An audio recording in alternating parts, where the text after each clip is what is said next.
আসসালামু আলাইকুম। সবাই কেমন আছেন?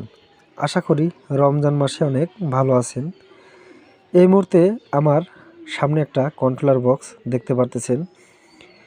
কিছু কন্ট্রোলার বক্স আছে অটোমেটিক কিন্তু 5 ভোল্ট হারিয়ে যায়। তো 5 ভোল্ট থেকে 2 ভোল্ট অথবা 1.5 ভোল্ট হয়ে যায়। এই সমাধান আপনারা কেমন করে দিবেন আজকে আপনাদেরকে দেখায় দিব। তো আদার সাইডে সব পার্টস ঠিক আছে, তারপরেও দেখা গেল 2 ভোল্ট থেকে 1.5 ভোল্ট এরকম দেখায়। তখন আপনারা এই যে 8 পিনের যে আইসিটা দেখতে পারতেছেন, এইটা যদি চেঞ্জ করে দেন আশা করি আপনাদের 5 ভোল্ট সমস্যাটা 100 সমাধান হয়ে যাবে।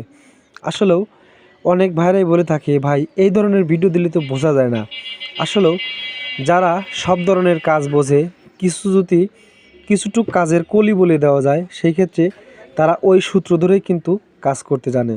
তো আশা করি 5 ভোল্ট এরকম ধরনের যদি সমস্যায় পড়েন, 2 ভোল্ট অথবা 1.5 ভোল্ট আছে, আপনারা এই 8 পিনের এই আইসিটা চেঞ্জ করে দিলেই আপনাদের 5 ভোল্ট সমস্যা সমাধান হয়ে যাবে।